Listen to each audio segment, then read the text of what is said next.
Bienvenue dans cet épisode de Concept Rédac, le podcast dans lequel nous revenons ensemble sur les arcanes du marketing, de la publicité et sur tous les secrets de la rédaction publicitaire. Ce que l'on appelle couramment le copywriting et plus rarement en français le métier de concepteur-rédacteur. Au fil des épisodes, vous apprendrez ainsi comment construire et rédiger un argumentaire convaincant et passer à l'action pour donner un coup de boost à tous vos projets. Vous avez sûrement chez vous quelque part un entonnoir. Vous êtes sans aucun doute déjà passé, à pied, à vélo, en voiture ou même en train, dans l'obscurité d'un tunnel. C'est de cela que nous allons parler aujourd'hui. Je vous propose en effet de revenir ensemble sur une notion chère à la plupart des marketeurs, l'entonnoir ou le tunnel de vente. Une notion qui est essentielle à comprendre lorsque l'on est copywriter, parce que chacun des contenus que l'on sera amené à produire interviendront forcément à un endroit précis de ce tunnel de vente et auront pour objectif de faire en sorte que le prospect poursuive son chemin à travers ce tunnel. Mais revenons plus en détail d'abord sur ce qu'est un entonnoir ou un tunnel de vente.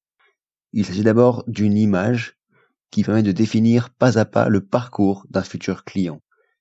Il désigne donc l'ensemble du processus depuis le moment où le prospect entend parler de vous pour la première fois et le moment où il passe à la caisse et achète votre produit ou votre service. L'idée pour n'importe quel vendeur, l'idée pour n'importe quel copywriter, c'est de faire en sorte qu'un maximum de gens qui entrent dans l'entonnoir finissent in fine à la fin par devenir votre client. Mais alors comment est-ce qu'on met en place, comment est-ce qu'on crée un tunnel de vente? Eh bien pour commencer, il faut commencer par définir un persona, c'est-à-dire une audience cible, le profil type du client que l'on souhaite cibler. L'objectif, c'est de parler uniquement à des personnes susceptibles d'être intéressées par ce que vous avez à proposer. Par exemple, si vous vendez des cours de guitare, vous avez intérêt à cibler des jeunes adultes qui aiment la musique, ou éventuellement les parents plutôt aisés d'enfants qui aiment la musique. Cette étape est essentielle. Si vous ciblez Samuel qui a 13 ans et qui est fan de judo, ou Stéphanie, 43 ans, qui cherche à perdre du poids, vous n'adopterez bien sûr pas la même approche, pas le même vocabulaire, c'est évident. Une fois que vous avez défini votre persona, votre audience cible, la personne à laquelle vous voulez vous adresser, il va falloir créer une page d'arrivée, une page d'atterrissage, qui est souvent appelée avec le mot anglais landing page.